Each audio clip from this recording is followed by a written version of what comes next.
गली के अंधेरे में एनेस्थीसिया अकेली चल रही होती है। तभी अचानक कुछ गुंडे उसे देख लेते हैं। उसके खूबसूरत लुक को देखकर आपस में बात करने लगते हैं। आज तो बढ़िया माल मिल गया। इसके बाद वो सब आगे बढ़ते हैं और जबरदस्ती से एनेस्थीसिया को पकड़कर उठा लेते हैं। एक साइड में सुनसान जगह पर खींच कर ले जाते हैं। एनेस्थीसिया उन्हें छोड़ने की कोशिश करते हैं लेकिन वो लोग उसे छोड़ते नहीं है। वहाँ साइड में ले जाने के बाद एक गुंडा जबरदस्ती एनेस्थीसिया का स्कर्ट उठा देता है। उसके थाई पर बना स्लिप क्रेस्ट को देखकर सभी गुंडे हैरान हो जाते हैं। एक गुंडा बोलता है इसके थाई पर तो स्लिप क्रेस्ट बना हुआ है। तभी दूसरा गुंडा बोलता है गौर से देख ब्रो, ये कोई आम स्लिप क्रेस्ट नहीं है, ये एक स्पेशल स्लिप क्रेस्ट है। इसका मतलब साफ है कि इसका मास्टर या तो मर चुका है या फिर इसका कनेक्शन पूरी तरह से टूट चुका है।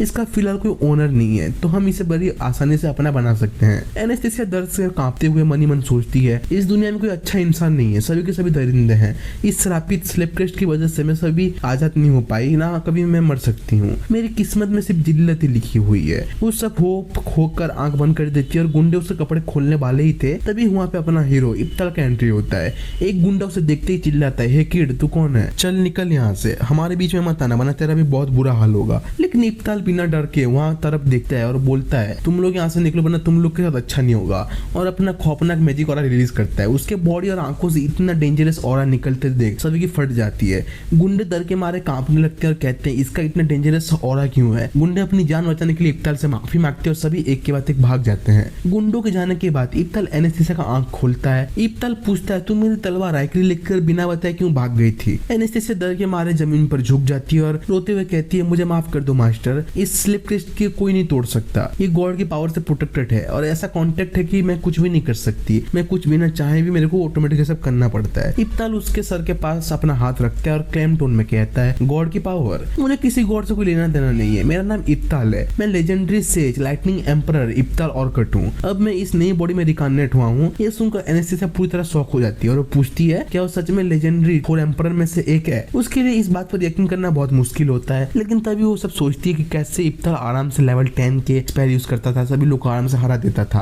तभी इब्ताल मुस्कुराकर कहता है उसने एनेस्थीसिया को ऐसे ही नहीं अपनाया, वो सब कुछ जानते हुए भी उसने उसके साथ लाया और वो उसका हल हार में ख्याल रखेगा, उसको हेल्प करेगा। एनेस्थीसिया हैरान होकर उसे देखने लगती है। वो अकेले होपलेस फील कर रही होती है और रोने लगती है। उसके आंखों में आंसू आ जाते हैं और वो इब्ताल से सामने झुककर कहती है मुझे बचा लो मास्टर, मेरी मदद करो। इब्ताल उसकी तरफ देखकर कहता है कॉन्फिडेंस के साथ हाँ अब बाकी सब तुम मुझ पे छोड़ दो। और सीन चेंज होता है हमारे एप के पास। अपने मेंशन में बैठ के एटीट्यूड में सोफा पर बैठा होता है। वो अपने सामने मर्चेंट से बोलता है कि ये राइकरी चेक करो कैसा है। उसके सामने बैठा मर्चेंट राइकरी को चेक करता है और बोलता है सर ये तो रियल कटाना है जो कि बहुत ओल्ड और रेयर है, इसमें बहुत सारे हिस्ट्रिक रूल्स पड़े हैं। तभी एप घमंड से मुस्कुराते हुए कहता है हम पोर्टेस क्लान है, हमारे पास सब महंगी चीजें होती हैं, ये कटाना सिर्फ ताकतवर नहीं बल्कि इसकी अलग ही हिस्ट्रिक वैल्यू है, पिछले टाइम में डेमन किंग इसे यूज करता था। फिर एप मर्चेंट से पूछता है तुम इसके कितने गोल्ड कॉइन दोगे। मर्चेंट अपना पसीना पोंछते हुए लालच में बोलता है कि वो 1000 गोल्ड कॉइन देगा। फिर वो तुरंत कहता है सॉरी मास्टर 5000 गोल्ड कॉइन आपको मिल जाएंगे, क्या 5000 गोल्ड कॉइन चलेंगे। ये सुनकर एप की आंखों में लालच चमक आ जाती है। वो मनी मन सोचता है कि 5000 गोल्ड बुरा सौदा नहीं है। अब खड़ा होकर बोलता है चलो डील डन, 5000 गोल्ड कॉइन में ये तुम्हारा पक्का हुआ। मर्चेंट खुश होकर बोलता है पर अभी मेरे पास इतने सारे कैश नहीं है तो मैं बहुत जल्दी ही पेमेंट लेकर आता हूँ। ये बोलता है ठीक है, जाने से पहले तुम जितना चाहो वाइन पी लो, इधर पार्टी अटेंड कर लो। मर्चेंट शुक्रिया बोलकर चला आता है। तभी एप मन ही मन में मुस्कुराते हुए सोचता है कि 5000 गोल्ड और अभी तो मुझे ऐसी और 3 आर्टिफैक्ट भी मिलने वाली है, इतने सारे पैसे मैं कमा लूंगा आराम से। तभी उसके गेट के पास एनेस्थीसिया खड़ी दिखती है।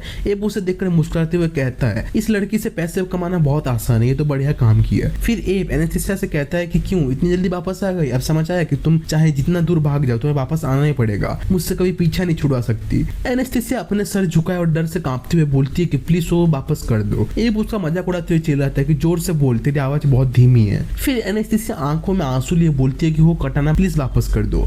ये सुनकर एक एकदम गुस्से में आता है और बोलता है क्या तूने अभी क्या बोला, वापस बोलेगी। सीन चेंज होता है और हमें कल रात का सीन दिखाया जाता है। रात के वक्त इब्ताल और एनेस्थीसिया सड़क पर चल रहे होते हैं। इब्ताल उसकी पूरी बात ध्यान से सुनता है। इब्ताल कहता है कि अच्छा तो ये बात है, मैं पूरा सिचुएशन समझ चुका हूँ, चल अभी के अभी राइकरी वापस लेते हैं। एनेस्थीसिया हैरान होकर पूछती है क्या मास्टर आप मेरे से नाराज नहीं है। इब्ताल कहता है कि मैं तुमसे क्यों नाराज हूँगा। एनेस्थीसिया आंसू बहाते हुए बोलती है कि लेकिन मैंने आपका तो धोखा दिया, मैंने आपकी कटाना चुरा ली। इस पर इब्ताल पूछता है कि एक बात बताओ एनेस्थीसिया, क्या तुम सच में वो कटाना चुराना चाहती थी। एनेस्थीसिया बोलती है कि नहीं मैं नहीं चुराना चाहती थी, पर स्लेव क्रेस्ट की वजह से मैं भाग नहीं सकती थी इसलिए मेरे को चुराना पड़ा। हम जैसे स्लेव को अपनी मर्जी से सोचने तक की इजाजत नहीं होती। इब्ताल उसे समझाते हुए कहता है कि ये सच नहीं है, जबकि तुम्हारी बहन अपने स्लेव क्रेस्ट के बावजूद पूरी जिंदगी तुम्हारी हिफाजत करना चाहती थी, उसका अपना इरादा नहीं था। तभी एनेस्थीसिया को उसकी बहन की याद आती है जो फूलों के बीच मुस्कुराते हुए उसे बचाती है। एनेस्थीसिया घुटनों के बल गिर के रोते हुए सोचती है कि आप सही कह रहे हैं, वो मेरे बहन को दिल से कभी कंट्रोल नहीं कर पाए। तब मैं उसे नफरत करती थी, पर मैं तो बस अपनी किस्मत के आगे हार मानकर बिना लड़े ही पीछे हट गई। फिर वो इब्ताल की तरफ देखते हुए एक नया इरादे के साथ बोलती है कि मास्टर मैं गलत थी, आपने पहली बार जो कहा था वो मुझे अब समझ आ गया। इब्ताल कहता है सीधी बात है एनेस्थीसिया, अगर तुम्हें कोई चीज पसंद ना आए तो नो कहना सीखो और उसके लिए लड़ना सीखो। एनेस्थीसिया बोलती है मास्टर मेरी एक रिक्वेस्ट है। इब्ताल पूछता है क्या, तो एनेस्थीसिया पूरे डिटर्मिनेशन के साथ बोलती है प्लीज मास्टर की कटाना वापस लाने में मेरी मदद कीजिए।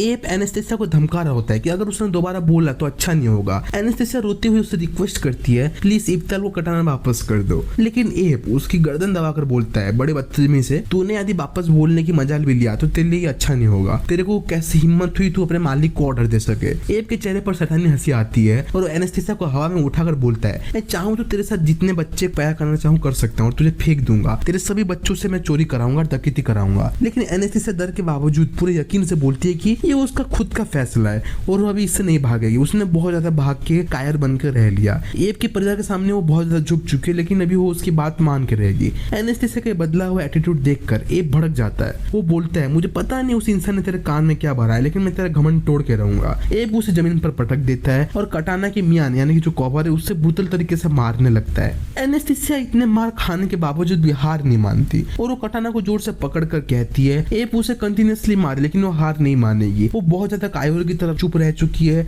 लेकिन अभी वो अपने जंग के लिए लड़ेगी। एप उसे कंटिन्यूअसली पीटते हुए कहता है कि वो उसे सिखा कर रहेगा तेरा मालिक कौन है, लेकिन मरने से पहले तेरे को छोड़ दूंगा, तू बहुत ज्यादा काम की है। सीन पीछे फ्लैशबैक पर शिफ्ट होता है जहां एनेस्थीसिया इब्ताल से रिक्वेस्ट करती है ये गलती उसकी थी, वो बहुत ज्यादा कायोर की तरह रह गई, इसलिए इसका बदला वो खुद चुकाएगी और वो अपने जंग के लिए खुद लड़ेगी और उनसे बदला लेगी। इब्ताल प्लीज आप मेरे रास्ते में मत आना। और मास्टर मतलब इब्ताल उसका बात मान लेता है। वापस प्रेजेंट में सीन चेंज होता है। एक पूरे गुस्से में आकर अपनी कटाना निकालता है और एनेस्थीसिया के सर को काटने के लिए शॉट चलाने वाला होता है। ये देखकर एनेस्थीसिया डर जाती है और अपनी आंखें बंद कर लेती है, लेकिन बिल्कुल सही वक्त पर इब्ताल वहां पहुंच जाता है और तेज धार कटानों को अपने हाथ से पकड़ लेता है। इब्ताल बोलता है कि एनेस्थीसिया ने अपना वादा पूरा कर लिया। एनेस्थीसिया जब अपनी आंखें खोलती है तो इब्ताल को देखकर उसकी आंखों में आंसू आ जाते हैं और रोते हुए बोलती है मास्टर से सॉरी मैं कमजोर पड़ गई, मैं चाहती थी लेकिन मैं कुछ कर नहीं पाई। इब्ताल को देखकर एक घमंड से हंसता और कहता है अच्छा हुआ तू भी यहाँ आ गया, अब तुम दोनों को मैं यही खत्म करूंगा, ये जगह तुम दोनों का शमशान बनेगा। इस पर इब्ताल गुस्से में बोलता है तेरी हिम्मत कैसे हुई एनेस्थीसिया पर हाथ उठाने की, तूने चाहा भी कैसे कि एनेस्थीसिया को तू मार सकता है। अगले ही पल इब्ताल एक पावरफुल पंच मारता है जिससे एप उड़कर जमीन पर पटक जाता है। जमीन पर गिरकर एप खून की उल्टी करता है और चिल्लाता है कि उसने 2 बार उसके ऊपर हाथ उठाया और बोलता है कि उसका परिवार का इलाका है और तुम दुनिया से बच नहीं पाओगे, तुम दोनों को मैं जान से मार दूंगा। ये बिल्कुल पागल हो चुका था। उसने इब्ताल को खत्म करने के लिए अपने 300 एलाइट गार्ड को आगे कर दिया। वो खुद दूर खड़े होकर बोलते हैं अपने शान से दिखा करके देखो मेरे पास 300 मैजिक गार्ड है, ये एरिया हमारे प्लान की है, आज तेरी मौत यही होगी और तू कुछ कर भी नहीं सकता। लेकिन इब्ताल बिना कुछ घबराए वो शांत रहता है। उसे आगे बढ़कर लेवल 7 का विंड स्पेल मैजिक चाओ स्वीट कास्ट करना शुरू करता है। एप ने उससे ये सुनकर कि वो लेवल 7 का मैजिक यूज कर रहा है वो उसका मजाक उड़ाते हुए चिल्लाता है कि एक मामूली इंसान इतना high level magic spell cast नहीं कर सकता, शायद से तू लेवल 1 का बोलना चाह रहा होगा, शायद गलती से लेवल 7 बोल दिया। लेकिन जैसे ही इब्ताल ने अपना मैजिक यूज किया वहाँ एक बड़ा सा भयानक टोर्नाडो आता है और उस बवंडर ने एक झटके में एप के सारे 300 गार्ड को हवा में उड़ा दिया और फेंक दिया और एप को पूरा का पूरा मेंशन तबाह कर दिया। एप उस बवंडर के धक्के से सीधा आसमान में चला जाता है और नीचे गिर जाता है। जब धुआं शांत होता है वहाँ मेंशन की जगह एक खंडर बन चुका था। एप जमीन पर जख्मी हालत में पड़ा था, फिर भी उसका घमंड कम नहीं हुआ और वो इब्ताल को धमकाने की कोशिश करता है। तभी वहाँ मैजिक एकेडमी की डीन यानी कि मेलिन आई। उसने सबके सामने एप और उसके पोटेस्ट क्लान की पूरी कारनामा खोल दिया। उसने बताया कि कैसे ये लोग illegal artifact trading, drug smuggling और माफिया के साथ जुड़कर साले गलत काम करते हैं। मेलिन ने अपने पूरी अथॉरिटी का इस्तेमाल करते हुए एप को तुरंत एकेडमी से एक्सपेल कर लिया, जिससे एप का बच्चा कुचा घमंड और उसका कैरियर हमेशा के लिए खत्म हो गया। सब कुछ शांत होने के बाद एनेस्थीसिया ने उठकर इब्ताल को उसकी कटाना वापस सौंप दी और दिल से इब्ताल की शुक्रगुजार थी क्योंकि इसकी वजह से ही अपना खोया हुआ कॉन्फिडेंस, आत्मविश्वास वापस ला पाई थी। अब वो किसी के गुलाम बनकर नहीं रहना चाहती बल्कि अपनी जिंदगी को अपने तरीके से जीना चाहती है। और वो बोलती है मास्टर थैंक्स, आपने मेरे को इतना हेल्प किया और मेरे को इतना कुछ मोटिवेट किया। अपनी किस्मत खुद लिखने के लिए वो बिल्कुल तैयार थी। और इसी के साथ एपिसोड यहीं खत्म होता है। तो यदि आप लोग को ये एपिसोड अच्छा लगे तो चैनल को सब्सक्राइब कर देना, वीडियो को लाइक और अपने दोस्तों से जरूर शेयर कर लेना और कमेंट में बताइए आपको नेक्स्ट एपिसोड कौन सा चाहिए। तो चलिए गुड बाय।